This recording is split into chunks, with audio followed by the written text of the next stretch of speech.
എല്ലാവർക്കും നമസ്കാരം. മണിയത്താറ്റുമന ജ്യോതിഷം ചാനലിന്റെ പുതിയൊരു അധ്യായത്തിലേക്ക് എല്ലാ പ്രേക്ഷകർക്കും സ്വാഗതം.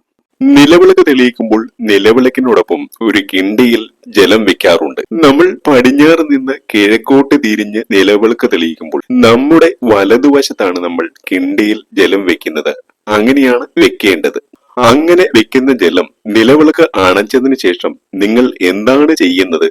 ഏതെങ്കിലും ചെടിയുടെ അല്ലെങ്കിൽ തുളസിയുടെ ചുവട്ടിൽ ഒഴിക്കുകയാണോ, അല്ലെങ്കിൽ നിങ്ങൾ സിങ്കിൽ ഒഴിക്കുകയാണോ ചെയ്യുന്നത്? അതോ നിങ്ങളുടെ വീടിന്റെ മുറ്റത്ത് നിങ്ങൾ ഒഴിച്ചു കളയുകയാണോ? ഇതിൽ ഏതാണ് നിങ്ങൾ ചെയ്യുന്നത്? എങ്കിൽ നിങ്ങൾ ഈ തെറ്റുകൾ ഒരിക്കലും ചെയ്യരുത്. നിലവിളക്ക് തെളിയിക്കുമ്പോൾ നിങ്ങൾ കിണ്ടിയിൽ വെക്കുന്ന ജലം ഞാൻ ഈ പറയുന്ന രീതിയിൽ നിങ്ങളൊന്ന് ചെയ്തു നോക്കിക്കേ. നിലവിളക്ക് അണച്ചതിനു ശേഷം കിണ്ടിയിലെ ജലം ഞാൻ ഈ പറയുന്ന രീതിയിൽ കൊണ്ടുപോയി ഒന്ന് ഒഴിച്ചു നോക്കിക്കേ. ഓരോ ദിവസം കഴിയും തോറും നിങ്ങളുടെ ജീവിതത്തിലെ സകല ദുഃഖ ദുരിതങ്ങളും സങ്കടങ്ങളും കഷ്ടപ്പാടുകളും തീരും എന്ന് മാത്രമല്ല, ജീവിതത്തിലേക്ക് ഐശ്വര്യവും സമ്പൽ സമൃദ്ധിയും വന്ന് നിറയുക തന്നെ ചെയ്യും. വിളക്കിനൊപ്പം വെക്കുന്ന കിണ്ടിയിലെ ജലം എന്ത് ചെയ്താലാണ് നമ്മൾക്ക് സൗഭാഗ്യം വരുന്നത്? എന്തൊക്കെ ചെയ്താൽ നമുക്ക് ദോഷമായിട്ട് വരും? ഈ കാര്യങ്ങളാണ് ഇന്നത്തെ അധ്യായത്തിൽ ഞാൻ നിങ്ങളോട് പറയുന്നത്. ആദ്യം തന്നെ നിങ്ങൾ എല്ലാവരും മനസ്സിലാക്കണം എന്തിനാണ് നിലവിളക്ക് തെളിയിക്കുമ്പോൾ കിണ്ടിയിൽ ജലം വെക്കുന്നത് എന്ന്. പഞ്ചഭൂതങ്ങളെ സമന്വയിപ്പിക്കുക എന്നുള്ളതാണ് കിണ്ടിയിൽ ജലം വെക്കുന്നതിന്റെ ആദ്യ ഉദ്ദേശം. നമ്മൾ സന്ധ്യയ്ക്ക് അല്ലെങ്കിൽ രാവിലെ നിലവിളക്ക് തെളിയിക്കുമ്പോൾ അവിടെ പഞ്ചഭൂതങ്ങളുടെ സാന്നിധ്യം ഉണ്ടാക്കി അതിനെ സമന്വയിപ്പിക്കുന്നതിന് വേണ്ടിയിട്ടാണ് നിലവിളക്ക് തെളിയിക്കുമ്പോൾ അതിന്റെ അടുത്ത് നമ്മൾ കിണ്ടിയിൽ വെള്ളം വെക്കുന്നത്. ഒരിക്കലും കിണ്ടിയിൽ അല്ലെങ്കിൽ ഒരു ഓട്ടുപാത്രത്തിൽ, കിണ്ടിയിൽ വെച്ചില്ലെങ്കിൽ ഓട്ടുപാത്രത്തിൽ വെച്ചാലും മതി, അങ്ങനെ ജലം വെക്കാതെ നിലവിളക്ക് തെളിയിക്കുന്നതിന്റെ മഹത്വം പൂർണ്ണമാവുകയില്ല എന്നുള്ളതാണ്. ജലം വെക്കാതെ വിളക്ക് തെളിയിക്കുന്നത് അപൂർണമാണ്. പഞ്ചഭൂതങ്ങളായ ആകാശം, ഭൂമി, വായു, അഗ്നി, ജലം ഇവ അഞ്ചും ചേരുന്ന ആ സമന്വയത്തിന് വേണ്ടിയിട്ടാണ് നമ്മൾ കിണ്ടിയിൽ വെള്ളം വെക്കുന്നത്. സകല ദേവീദേവന്മാരും ഉത്ഭവിക്കുന്ന ആ സമന്വയ സ്ഥാനമായി ആ നിലവിളക്ക് മാറണമെന്നുണ്ടെങ്കിൽ കിണ്ടിയിൽ അവിടെ ജലം വെച്ചിരിക്കണം, അല്ലെങ്കിൽ ഒരു ഓട്ടുപാത്രത്തിൽ അവിടെ ജലം വെച്ചിരിക്കണം. എങ്കിൽ മാത്രമേ പഞ്ചഭൂതങ്ങളുടെ സമന്വയ സ്ഥാനമായി ആ നിലവിളക്ക് മാറുകയുള്ളൂ. അതുകൊണ്ടാണ് നമ്മുടെ അച്ഛനമ്മമാർ, നമ്മുടെ കാരണവന്മാർ പറയുന്നത് കിണ്ടിയിൽ ജലം വെക്കാതെ നിലവിളക്ക് തെളിയിക്കരുത് എന്ന്. ചില വീട്ടമ്മമാർ, ചില കുടുംബിനികളൊക്കെ ചെയ്യുന്ന വലിയ തെറ്റുണ്ട്. പല വീടുകളിൽ ഞാൻ അത് കാണാറുണ്ട്. അങ്ങനെ കാണുമ്പോൾ അവിടുത്തെ വീട്ടമ്മമാരോട് ഞാൻ ആ തെറ്റ് പറഞ്ഞു കൊടുക്കാറുണ്ട്. ഒരു നേരം ഉപയോഗിച്ച ജലം, കിണ്ടിയിലെ ജലം, പിന്നീട് അത് ഉപയോഗിക്കരുത് എന്ന്. കാരണം രാവിലെ ഉപയോഗിച്ച ജലം, രാവിലെ കിണ്ടിയിൽ ഉപയോഗിച്ച ജലം പല വീട്ടമ്മമാരും പല കുടുംബിനിമാരും സന്ധ്യയ്ക്ക് നിലവിളക്ക് തെളിയിക്കുമ്പോഴും അതേ ജലം തന്നെ ഉപയോഗിക്കാറുണ്ട്. അതായത് രാവിലെ കിണ്ടിയിൽ വെച്ച ജലം അതേപോലെ വെച്ചിരുന്നിട്ട് വൈകിട്ടും ആ ജലം തന്നെ, കിണ്ടിയും ജലവും അത് തന്നെ ഉപയോഗിക്കും. ഒരിക്കലും അങ്ങനെ ചെയ്യില്ലേ, അത് മഹാ അപരാധമാണ്. ഒരിക്കൽ നമ്മൾ ഉപയോഗിച്ച ജലം പിന്നീട് ഒരിക്കലും നമ്മൾ നിലവിളക്ക് തെളിയിക്കുമ്പോൾ അത് ഉപയോഗിക്കുവാൻ പാടില്ല. നമ്മൾ നിലവിളക്ക് തെളിയിക്കുമ്പോൾ വെക്കുന്ന കിണ്ടിയിലെ ജലം അത് നിലവിളക്ക് അണച്ചു കഴിഞ്ഞാൽ അത് നിർമാല്യമായിട്ട് മാറും. നമ്മൾ ഒരിക്കലും ഉപയോഗിച്ച ജലം രണ്ടാമത് നമ്മൾ ഉപയോഗിക്കുവാൻ പാടില്ല. അങ്ങനെ നിർമാല്യമായ ജലം മറ്റൊരു നേരത്തേക്ക് നമ്മൾ ഒരിക്കലും വെക്കുവാൻ പാടില്ല. പല വീട്ടമ്മമാരും ചോദിക്കാറുള്ളത് ഒരേ ദിവസം തന്നെയല്ലേ വെക്കുന്നത്, അപ്പോൾ മറ്റൊരു നേരത്തേക്ക് കൂടി ആ കിണ്ടിയും ജലം അതേപോലെ ഉപയോഗിക്കാൻ പാടില്ലേ എന്നാണ്. ഒരേ ദിവസം തന്നെയാണ് ഉപയോഗിക്കുന്നത്, പക്ഷെ നിർമാല്യമായി കഴിഞ്ഞാൽ പിന്നീട് ആ കിണ്ടിയും ജലവും മറ്റൊരു നേരത്തേക്ക് ഉപയോഗിക്കാൻ പാടില്ല. അങ്ങനെ ഉപയോഗിക്കുകയാണെങ്കിൽ അതിലും വലിയൊരു ദോഷം നമ്മൾക്ക് വരാനില്ല, ആ കുടുംബത്തിന് വരാനില്ല. ഏതെങ്കിലും വീട്ടമ്മമാർ ഈ തെറ്റ് ചെയ്യുന്നുണ്ടെങ്കിൽ ഒന്ന് തിരുത്തിയേക്കുക. ഇപ്പോൾ നിങ്ങൾ ചോദിക്കുന്ന ചോദ്യം, പിന്നെ എങ്ങനെയാ തിരുമേനി ഈ കിണ്ടിയിലെ ജലം എന്താണ് ചെയ്യേണ്ടത് എന്നായിരിക്കും. അതിന് 5 കാര്യങ്ങളാണ് ചെയ്യേണ്ടത്. 5-ൽ ഏതെങ്കിലും ഒന്ന് ചെയ്യുക. ഞാൻ ഇവിടെ പറയുന്ന 5 രീതികളിൽ മാത്രമേ കിണ്ടിയിൽ വെക്കുന്ന ജലം കൈകാര്യം ചെയ്യാൻ പാടുള്ളൂ. ഇതിൽ ആദ്യത്തേത് ഞാൻ പറഞ്ഞല്ലോ, കിണ്ടിയിൽ വെക്കുന്ന ജലം അത് ഈശ്വരന്റെ തീർത്ഥമായിട്ട് മാറുന്നതാണ്. അതുകൊണ്ട് തന്നെ വിളക്ക് അണച്ചതിന് ശേഷം കിണ്ടിയിൽ വരുന്ന ജലം നിങ്ങൾ സേവിക്കുന്നത്, അല്പം നിങ്ങൾ കുടിക്കുന്നത് വളരെ നല്ലതാണ്. ഇങ്ങനെ ചെയ്യുന്ന വീട്ടമ്മമാരുണ്ടെങ്കിൽ അത് കമന്റ് ബോക്സിൽ ഒന്ന് രേഖപ്പെടുത്തണേ. അങ്ങനെ അറിയാൻ കഴിയുന്നത് തന്നെ മഹാഭാഗ്യമാണ്, ഏറ്റവും വലിയ ഐശ്വര്യമാണ്. ഈ ജലം സേവിക്കുക എന്ന് പറയുമ്പോൾ അങ്ങനെ സേവിക്കണമെങ്കിൽ നിങ്ങൾ ആ കിണ്ടിയിലെ ജലത്തിൽ മറ്റൊന്നും ഇടാൻ പാടില്ല. ഒരു രീതിയിലുള്ള പൂക്കളും ഒന്നും ഇടാൻ പാടില്ല. ആകെ ആ കിണ്ടിയിലെ ജലത്തിൽ ഇടാൻ കഴിയുന്നത് തുളസി കതിരുകൾ മാത്രമാണ്. മറ്റൊന്നും അതിലിടാൻ പാടില്ല എന്നുള്ളതാണ്. ചിലര് തുളസി കതിരും തെച്ചിപ്പൂവും ഇടും. അങ്ങനെ ചെയ്യില്ലേ? അപ്പോൾ അങ്ങനെ സേവിക്കണമെന്നുണ്ടെങ്കിൽ ആ കിണ്ടിയിലെ ജലത്തിൽ തുളസി കതിർ മാത്രമേ ഇടാൻ പാടുള്ളൂ. നിങ്ങൾ നിലവിളക്ക് തെളിയിക്കുന്ന സമയത്ത് അല്പം തുളസി കതിർ നുള്ളി ഇടുക എന്നുള്ളതാണ്. അങ്ങനെ തുളസി കതിരിട്ട് തുളസി തീർത്ഥമായി മാറുന്ന ആ ജലം, അങ്ങനെയുള്ള ജലം മാത്രമേ നിങ്ങൾ സേവിക്കുവാൻ പാടുള്ളൂ. അല്ലാതെ പൂക്കളും മറ്റും ഇട്ടിട്ട് ആ ജലം സേവിക്കുന്നത് ഉത്തമമല്ല എന്നുള്ളതാണ്. എന്തുകൊണ്ടാണെന്ന് വെച്ചാൽ പല പൂക്കളും ജലത്തിൽ ലയിക്കുമ്പോൾ അത് വിഷാംശമായി മാറും എന്നുള്ളതാണ്. അല്ലെങ്കിൽ ജലവുമായിട്ട് ചേരുമ്പോൾ അത് വിഷാംശമുള്ളതായിട്ട് മാറും. അരളി പോലുള്ള പൂക്കളൊക്കെ വളരെയേറെ വിഷാംശമുള്ളതാണ്. അതുപോലെ തന്നെ പാല് കുടിക്കുന്ന ചില പൂക്കൾ, ഇതൊന്നും തന്നെ വെള്ളത്തിൽ നിങ്ങൾ ഇടാൻ പാടില്ല. അങ്ങനെ ഇട്ട വെള്ളം ഒരിക്കലും സേവിക്കുവാൻ പാടില്ല, അത് വിഷാംശമുള്ളതായിരിക്കും. അങ്ങനെ മറ്റു പൂക്കളിട്ട ജലം സേവിക്കുന്നത് വഴി നിങ്ങൾക്ക് പല രീതിയിലുള്ള ആരോഗ്യ പ്രശ്നങ്ങൾ ഉണ്ടാകാനുള്ള സാധ്യതകൾ വന്നു ചേരും. അപ്പോൾ കിണ്ടിയിലെ ജലം സേവിക്കണമെന്നുണ്ടെങ്കിൽ അങ്ങനെ സേവിക്കുന്നവരെ എപ്പോഴും അതിനകത്ത് തുളസി കതിർ നുള്ളിയിട്ട് വെക്കുക. നിലവിളക്ക് തെളിയിക്കുന്ന സമയത്ത് തന്നെ കിണ്ടിയിലെ ജലത്തിൽ തുളസി കതിർ നുള്ളിയിടുക. ഭഗവാനും ഭഗവതിക്കും ഒരുപോലെ പ്രിയപ്പെട്ടതാണ് തുളസി കതിർ എന്ന് പറയുന്നത്. അപ്പോൾ കിണ്ടിയിലെ തീർത്ഥജലം സേവിക്കുക എന്നുള്ളതാണ് ഒന്നാമത്തെ ശരിയായ രീതി.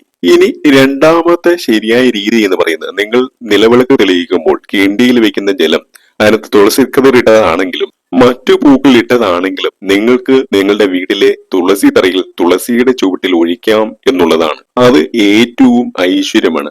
തുളസി തറയിൽ നമ്മൾ നിത്യവും വെക്കുന്ന, രാവിലെ ആയാലും വൈകിട്ടായാലും നമ്മൾ വെക്കുന്ന നിലവിളക്കിനൊപ്പം വെക്കുന്ന കിണ്ടിയിലെ ജലം ഒഴിക്കുന്നത് ഏറ്റവും ഐശ്വര്യകരമാണ്, ഏറ്റവും ഭാഗ്യദായകമാണ്. അത് ആ വീടിന് നല്ല രീതിയിലുള്ള ഉയർച്ച കൊണ്ടുവരും. പക്ഷെ അത് ഒഴിക്കുന്നവരുണ്ടെങ്കിൽ ഒരു കാര്യം നിങ്ങൾ പ്രത്യേകമായിട്ട് ശ്രദ്ധിക്കണം. അങ്ങനെ ശ്രദ്ധിച്ചില്ലെങ്കിൽ അത് മഹാദോഷമായിട്ട് മാറും. കാര്യം മറ്റൊന്നുമല്ല, നിങ്ങൾ കിണ്ടിയിലെ ജലം തുളസിത്തറയിൽ ഒഴിക്കുന്നത് സന്ധ്യ കഴിഞ്ഞാൽ അല്ലെങ്കിൽ രാത്രിയായാൽ ഒരിക്കലും ഒഴിക്കുവാൻ പാടില്ല എന്നുള്ളതാണ്. ചില വീട്ടമ്മമാർക്കൊരു ശീലമുണ്ട്, സന്ധ്യക്ക് നിലവിളക്ക് അണച്ചു കഴിഞ്ഞാൽ ഉടനെ തന്നെ അത് തുളസിത്തറയിൽ കൊണ്ടുപോയി ഒഴിച്ചതിന് ശേഷം വീട്ടിലെ വാതിലടയ്ക്കും. ഒരിക്കലും നിങ്ങൾ അങ്ങനെ ചെയ്യരുത് കേട്ടോ. അങ്ങനെ അറിയാതെ ആരെങ്കിലും ചെയ്യുന്നുണ്ട് എങ്കിൽ ഇന്ന് തന്നെ അത് നിർത്തുക. സന്ധ്യ കഴിഞ്ഞ് പിറ്റേ ദിവസം നേരം പുലരുന്നത് വരെ, സൂര്യൻ ഉദിക്കുന്നത് വരെ യാതൊരു കാരണവശാലും തുളസി തറയിലോ തുളസിയുടെ ചുവട്ടിലോ ജലം ഒഴിക്കുവാൻ പാടില്ല. ഒരു രീതിയിലുള്ള ജലവും ഒഴിക്കാൻ പാടില്ല. പ്രത്യേകിച്ച് കിണ്ടിയിൽ വെക്കുന്ന ജലം ഒഴിക്കാനേ പാടില്ല എന്നുള്ളതാണ്. അതേസമയം പിറ്റേ ദിവസം ഈ കിണ്ടിയിലെ ജലം, പകൽ സമയത്ത് ഈ കിണ്ടിയിലെ ജലം തുളസിത്തറയിൽ അല്ലെങ്കിൽ തുളസിയുടെ ചൂട്ടിൽ നിങ്ങൾക്ക് ഒഴിക്കാം. അത് ഏറ്റവും ശുഭകരവുമാണ് എന്നുള്ളതാണ്. ഇതാണ് രണ്ടാമതായിട്ടുള്ള ശരിയായ രീതി. ഇനി മൂന്നാമത്തെ ശരിയായ രീതി എന്ന് പറയുന്നത്, ഇത് ഞാൻ എല്ലാവർക്കും സജസ്റ്റ് ചെയ്യുന്ന രീതിയാണ്. എല്ലാവർക്കും ഇത് ഉപയോഗപ്പെടുത്താം ഈ ഒരു രീതി. എന്താന്ന് വെച്ചാൽ, നിങ്ങൾ മുറ്റമൊക്കെ അടിച്ചതിന് ശേഷം ആ മുറ്റത്ത് ഈ തുളസി ജലത്തിൽ, ഈ കിണ്ടിയിലെ ജലത്തിൽ അല്പം മഞ്ഞൾപ്പൊടി കൂടി കലർത്തിയതിന് ശേഷം അത് ആ മുറ്റത്ത് എല്ലായിടത്തും തളിക്കുക. അതുപോലെ മുറിയൊക്കെ വൃത്തിയാക്കിയതിനു ശേഷം മുറികളിലും ആ വെള്ളം നിങ്ങൾക്ക് തളിക്കാം. ആ മഞ്ഞൾ വെള്ളം, കിണ്ടിയിലെ മഞ്ഞൾ വെള്ളം നിങ്ങൾക്ക് തളിക്കാം. ബാക്കി വരുന്ന ജലം നമ്മുടെ പാദസ്പർശനമേക്കാത്ത ഏതെങ്കിലും സ്ഥലത്ത് ഒഴിച്ചു കളയുകയോ അല്ലെങ്കിൽ നിങ്ങളുടെ മുറ്റത്തോ മറ്റു പറമ്പിലോ ഒക്കെ ഒഴിച്ച് കളയുകയോ അല്ലെങ്കിൽ തളിച്ചു കളയുകയോ തളിക്കുകയോ ചെയ്യാം. ഇതാണ് ആദ്യ ശ്രേഷ്ഠമായിട്ടുള്ള രീതി. നമ്മുടെ വീടിന്റെ പരിസരത്തുള്ള സകല മൂദേവിയും ഇറങ്ങി പോകുന്നതിന് ഏറ്റവും ഉപകാരപ്പെടുന്ന ഒരു രീതിയാണ് ഇത്. അപ്പോൾ കിണ്ടിയിലെ വെള്ളത്തിൽ ഒരു നുള്ള മഞ്ഞൾപ്പൊടി ഇടുക, അതൊന്ന് കലക്കിയതിനു ശേഷം മുറ്റത്ത് തളിക്കുക, മുറികളിൽ തളിക്കാം, പറമ്പുകളിൽ തളിക്കാം. അപ്പോൾ ഒരു കാരണവശാലും കിണ്ടിയിലെ ജലം നിങ്ങൾ നിങ്ങളുടെ സിങ്കിൽ ഒഴിക്കാനോ അല്ലെങ്കിൽ മുറ്റത്ത് വെറുതെ ഒഴിച്ചു കളയുവാനോ ഒന്നും പാടില്ല എന്നുള്ളതാണ്. അപ്പോൾ ഇതാണ് ശരിയായ മൂന്നാമത്തെ രീതി. ഇനി നാലാമത്തെ രീതി എന്ന് പറയുന്നത്, നിങ്ങളുടെ വീട്ടിൽ കറ്റാർവാഴ, മഞ്ഞൾ, മുള, തെച്ചി, മന്ദാരം, മുക്കുറ്റി, ഈ 5-6 ചെടികളുണ്ടല്ലോ, വളരെ വിശേഷപ്പെട്ട ചെടികളാണ്. നിങ്ങളുടെ വീട്ടിൽ ഞാൻ ഈ പറഞ്ഞ ചെടികൾ ഉണ്ടെങ്കിൽ അതിന്റെയൊക്കെ ചുവട്ടിൽ ഈ കിണ്ടിയിലെ ജലം ഒഴിക്കുന്നതും അതീവ ശ്രേഷ്ഠമാണ്, അത്യുത്തമമാണ്. ആരും ചവിട്ടാത്തൊരു സ്ഥലത്താണ് ഇത് നിൽക്കുന്നതെങ്കിൽ വളരെ നല്ലതാണ്. അല്ലെങ്കിൽ അതിന്റെ ചുവട്ടിൽ ഒരു കല്ലൊക്കെ വെച്ച് അതിനൊന്ന് വേർതിരിച്ചു വെക്കുക, എന്നിട്ട് അതിന്റെ ചുവട്ടിൽ ഒഴിക്കുക. ഏറ്റവും നല്ല കാര്യമാണ്. ഈ ചെടികളുടെ ചുവട്ടിൽ നിങ്ങൾക്ക് രാത്രിയിൽ വേണമെങ്കിലും ഒഴിക്കാൻ പറ്റും. അതായത് കറ്റാർവാഴ, തെച്ചി, മന്ദാരം, മുക്കുറ്റി തുടങ്ങിയ ദൈവികമായിട്ടുള്ള ചെടികളുടെ ചുവട്ടിൽ, ഞാൻ പറഞ്ഞ 5-6 ചെടികളുടെ ചുവട്ടിൽ നിങ്ങൾക്ക് രാത്രി സമയത്ത് വേണമെങ്കിലും കിണ്ടിയിലെ ജലം ഒഴിക്കാം. അപ്പോൾ ഇങ്ങനെ ദൈവികമായിട്ടുള്ള ചെടികളുടെ ചുവട്ടിൽ ഒഴിക്കുന്നതും വളരെ നല്ലതാണ്. ആരും ചവിട്ടാത്ത രീതിയിൽ ഒരു കല്ല് വെച്ച് വേർതിരിച്ചതിനു ശേഷം വേണം നിങ്ങൾ ഇതിന്റെ ചൂട്ടിൽ കിണ്ടിയിലെ ജലം ഒഴിക്കുവാനായിട്ട്. ഇനി അഞ്ചാമത്തെ കാര്യം എന്ന് പറയുന്നത്, പലരും എന്നോട് ചോദിക്കാറുള്ള, ഫ്ലാറ്റിലേക്കാണ് താമസിക്കുന്നത്, ചിലപ്പോൾ വിദേശത്തൊക്കെ ആയിരിക്കാം, വിദേശത്തൊക്കെ ഫ്ലാറ്റുകളിലായിരിക്കാം താമസിക്കുന്നത്, നിലവിളക്ക് വെക്കാറുണ്ട്, പക്ഷെ കിണ്ടിയിലെ ജലം കളയാൻ ഒരു മാർഗമില്ല, എന്താണ് തിരുമേനി ചെയ്യേണ്ടത്? അങ്ങനെ ഫ്ലാറ്റുകളിലൊക്കെ താമസിക്കുന്നവരാണെങ്കിൽ നിങ്ങൾ കിണ്ടിയിലെ വെള്ളം ഒരു പാത്രത്തിൽ അല്ലെങ്കിൽ ഒരു കുപ്പിയിൽ ഒഴിച്ചു വെക്കുക. അതിനുശേഷം നിങ്ങൾ എപ്പോഴാണോ പിന്നീട് പുറത്തേക്ക് പോകുന്നത്, ചിലപ്പോൾ മാസത്തിൽ ഒരിക്കലോ അല്ലെ ആഴ്ചയിലോ രണ്ടാഴ്ച കൂടുമ്പോഴേക്കായിരിക്കും നിങ്ങൾ പുറത്തേക്ക് പോകുന്നത്. അങ്ങനെ പുറത്തേക്ക് പോകുന്ന സമയത്ത് ആരും ചവിട്ടാത്ത സ്ഥലം നോക്കി ഏതെങ്കിലും മരച്ചുവട്ടിലോ ചെടിയുടെ ചുവട്ടിലോ ആ ജലം ഒഴിക്കുക എന്നുള്ളതാണ്. ഇതാണ് ഫ്ലാറ്റുകളിലൊക്കെ താമസിക്കുന്നവർക്ക് ദോഷമില്ലാതെ ചെയ്യുവാൻ പറ്റുന്ന ഒരു കാര്യം. ഫ്ലാറ്റുകളിലൊക്കെ ഉള്ളവർക്ക് പ്ലെയിൻ ജലമായിട്ടോ അല്ലെങ്കിൽ തുളസി ഉണ്ടെങ്കിൽ തുളസി ഇട്ട് ആ ജലം സേവിക്കുന്നതിന് കുടിക്കുന്നതിനൊന്നും കുഴപ്പമില്ല. അപ്പോൾ ഇതാണ് ശരിയായ അഞ്ചാമത്തെ രീതി. ഇത്രയും കാര്യങ്ങളാണ് കിണ്ടിയിലെ ജലവുമായി ബന്ധപ്പെട്ട് നിങ്ങൾ ശ്രദ്ധിക്കേണ്ട പ്രധാനപ്പെട്ട കാര്യങ്ങൾ. ഈ 5 കാര്യങ്ങളിൽ ഏതെങ്കിലും ഒന്ന് നിങ്ങൾ ചെയ്യണം. കിണ്ടി അല്ലെങ്കിൽ ഓട്ടുപാത്രത്തിൽ അല്ലെങ്കിൽ വെള്ളി പാത്രത്തിൽ ജലം വെക്കുന്നതാണ് ഏറ്റവും ഉത്തമം. നിലവിളക്കിനൊപ്പം കിണ്ടിയിൽ ജലം നിറച്ച് വെക്കുന്ന സമയത്ത് കിണ്ടിയുടെ വാൽ എപ്പോഴും കിഴക്കോട്ട് തിരിച്ചു വേണം നിങ്ങൾ വെക്കുവാൻ. വേറെ ഒരു ദിശയിലേക്കും വാൽ വരാൻ പാടില്ല. കിഴക്കോട്ട് വാൽ വരുന്ന ദിശയിൽ മാത്രമേ കിണ്ടി വെക്കാവുള്ളൂ. അത് ഓട്ടുകിണ്ടി ആയാലും വെള്ളിക്കിണ്ടി ആയാലും ഏത് കിണ്ടി ആയാലും. അതുപോലെ പലരും എന്നോട് ചോദിക്കുന്ന സംശയമാണ്, ഏത് ഭാഗത്താണ് കിണ്ടി വെക്കേണ്ടത്? നമ്മൾ കിഴക്കോട്ട് തിരിഞ്ഞു നിന്ന് ആ നിലവിളക്കിനെ തൊഴുമ്പോൾ നമ്മുടെ വലതു ഭാഗത്തായിട്ട് വേണം കിണ്ടി വരുവാൻ. നിലവിളക്കിന്റെ വലതു ഭാഗത്തല്ല, പ്രത്യേകം ശ്രദ്ധിക്കുക. നമ്മൾ കിഴക്കോട്ട് തിരിഞ്ഞു നിൽക്കുമ്പോൾ, പടിഞ്ഞാറ് നിന്ന് കിഴക്കോട്ട് തിരിഞ്ഞു നിൽക്കുമ്പോൾ നമ്മളുടെ വലതു ഭാഗത്തായിട്ട് വേണം കിണ്ടി വെക്കുവാൻ. നമ്മളുടെ ഇടതു ഭാഗത്ത് നിലവിളക്ക് ഇരിക്കണം, വലതു ഭാഗത്ത് കിണ്ടി വെച്ചിരിക്കണം. അങ്ങനെ നോക്കി പ്രാർത്ഥിച്ചാലാണ് യഥാർത്ഥ ഫലം കിട്ടുക. അതാണ് കിണ്ടി വെക്കേണ്ട ശരിയായ സ്ഥാനം എന്ന് പറയുന്നത്. അതുപോലെ നിങ്ങൾ അറിഞ്ഞിരിക്കേണ്ട ഒരു പ്രധാനപ്പെട്ട കാര്യം, നിലവിളക്കിന്റെ അടിഭാഗം ബ്രഹ്മാവിനെയും തണ്ട് വിഷ്ണു ഭഗവാനെയും മുകൾ ഭാഗം ശിവനെയും സൂചിപ്പിക്കുന്നു എന്നുള്ളതാണ്. നിലവിളക്കിന്റെ നാളം ലക്ഷ്മി ദേവിയെയും പ്രകാശം സരസ്വതി ദേവിയെയും നാളത്തിലെ ചൂട് പാർവതി ദേവിയെയും സൂചിപ്പിക്കുന്നു. ചുരുക്കത്തിൽ സകല ദേവതാ സാന്നിധ്യം നിറഞ്ഞ ഒന്നാണ് നിലവിളക്ക്. അതിനാൽ വിളക്ക് തെളിക്കുമ്പോൾ മനഃശുദ്ധിയും ശരീരശുദ്ധിയും നിങ്ങൾക്ക് ഉണ്ടായിരിക്കണം. തുളസി ഇല കൊണ്ട് വെള്ളം തളിച്ച് സ്ഥലശുദ്ധി വരുത്തിയ ശേഷം വേണം വിളക്ക് വയ്ക്കുവാൻ. ഓട്, വെള്ളി, പിത്തള, സ്വർണം എന്നീ ലോഹങ്ങളിൽ നിർമ്മിച്ച ഏത് നിലവിളക്കും നമുക്ക് കൊളുത്താം. അധികം അലങ്കാരങ്ങളോ കൊത്തുപണികളോ ഇല്ലാത്ത ഓട്ടുവിളക്കാണ് ഏറ്റവും നല്ലത്.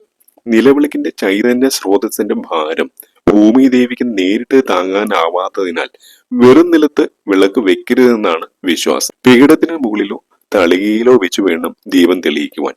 അതുപോലെ തിരികളുടെ എണ്ണവും വളരെ പ്രധാനപ്പെട്ടതാണ്. കിഴക്ക് ദിക്കിലേക്കും പടിഞ്ഞാറ് ദിക്കിലേക്കും ഈ 2 തിരികൾ കൂപ്പുകൈയുടെ രീതിയിൽ ഇട്ട് നിലവിളക്ക് കൊളുത്തണം. അങ്ങനെയാണ് നിലവിളക്ക് തെളിയിക്കേണ്ടത്. അതായത് 4 തിരികൾ മൊത്തം വേണം. 2 തിരി കൂപ്പുകൈയുടെ രീതിയിൽ കിഴക്കോട്ടും 2 തിരി ചേർത്ത് കൂപ്പുകൈയുടെ രീതിയിൽ പടിഞ്ഞാറോട്ടും. അതുപോലെ നിങ്ങൾ ശ്രദ്ധിക്കേണ്ട മറ്റൊരു കാര്യം, സൂര്യോദയത്തിനും അസ്തമയത്തിനും 5 മിനിറ്റ് മുമ്പെങ്കിലും നിലവിളക്ക് തെളിയിക്കണം എന്നുള്ളതാണ്. അതുപോലെ നിലവിളക്കിൽ നമ്മൾ ശുദ്ധമായ എള്ളെണ്ണയോ ശുദ്ധമായ വെളിച്ചെണ്ണയാണ് ഉപയോഗിക്കേണ്ടത്. കുടുംബനാഥയാണ് നിലവിളക്ക് തെളിക്കേണ്ടത്. കുടിവിളക്കിൽ തിരി കത്തിച്ചുകൊണ്ട് ദീപം ദീപം എന്ന് ഉച്ചത്തിൽ പറഞ്ഞുകൊണ്ട് നിലവിളക്കിനടുത്തെത്തി വണങ്ങിയ ശേഷം ദീപം തെളിയിക്കണം. ഈ സമയത്ത് കുടുംബാംഗങ്ങൾ ഉണ്ടെങ്കിൽ അവരെല്ലാവരും നിലവിളക്കിനെ തൊഴുത് നമസ്കരിക്കണം. ഇനി എവിടെയാണ് നിലവിളക്കിന്റെ സ്ഥാനം എന്ന് നമുക്ക് നോക്കാം. പൂജാമുറിയിലോ വീടിന്റെ ഉമ്മറത്തോ ആണ് നിലവിളക്ക് വെക്കേണ്ടത്. അല്ലെങ്കിൽ ഈശാന കോണായ വടക്ക് കിഴക്കോ വീടിന്റെ മധ്യഭാഗത്തോ തെക്കു പടിഞ്ഞാറ് ഭാഗത്തോ വിളക്ക് വയ്ക്കാം. വിളക്കിലെ എണ്ണ ഏകദേശം വറ്റുന്നത് വരെ കത്തിച്ചു വെക്കാമെന്നാണ് കണക്ക്. എങ്കിലും ഏകദേശം ഒരു 40 മിനിറ്റിന് ശേഷം സന്ധ്യ കഴിയുമ്പോൾ വിളക്ക് അണയ്ക്കുന്നതിൽ തെറ്റില്ല. തിരികൾ അണയ്ക്കുമ്പോൾ ഊതിക്കെടുത്തുവാൻ പാടില്ല. പുഷ്പം ഉപയോഗിച്ച് കെടുത്തുന്നതാണ് ഏറ്റവും ഉത്തമം. അല്ലെങ്കിൽ ആ എണ്ണയിൽ മുക്കി തിരികൾ കെടുത്താം. അതുപോലെ ചില പ്രത്യേക സാഹചര്യങ്ങളിൽ ചിലപ്പോൾ ഒരു നേരം വിളക്ക് കൊളുത്തുവാൻ കഴിഞ്ഞില്ല എന്ന് വരാം. അങ്ങനെ വിളക്ക് കൊളുത്തുവാൻ കഴിഞ്ഞില്ല എന്നോർത്ത് ഒരു രീതിയിലും ഈശ്വര കോപമോ ദോഷമോ ഒന്നും വരില്ല എന്ന് മനസ്സിലാക്കുക. ഒരു ദിവസം ആ ഭാവനത്തിൽ ലഭിക്കേണ്ട പോസിറ്റീവ് ഊർജം അല്പം കുറഞ്ഞിരിക്കുമെന്നേ ഉള്ളൂ. അതുപോലെ വിളക്ക് കത്തിച്ച് തൊഴുമ്പോൾ ശിവം ഭവതു കല്യാണമായുരാരോഗ്യവർദ്ധനം മമ ബുദ്ധി പ്രകാശായ ദീപതേ നമോ നമ എന്ന മന്ത്രം ചൊല്ലിക്കൊണ്ട് വേണം നിങ്ങൾ പ്രാർത്ഥിക്കുവാൻ. അപ്പോൾ ഇന്നത്തെ അധ്യായം നിങ്ങൾക്ക് വളരെയേറെ ഉപകാരപ്പെട്ടു എന്ന് വിചാരിക്കുന്നു. നിങ്ങൾക്ക് ഏതെങ്കിലും രീതിയിലുള്ള സംശയങ്ങൾ ഉണ്ട് എങ്കിൽ ഏത് സമയത്തും നിങ്ങൾക്ക് എന്നെ വിളിക്കാം. മറ്റൊരു അധ്യായത്തിൽ കാണുന്നവരെ എൻ്റെ എല്ലാ പ്രിയ പ്രേക്ഷകർക്കും ഹൃദയപൂർവമായ നന്ദി, നമസ്കാരം.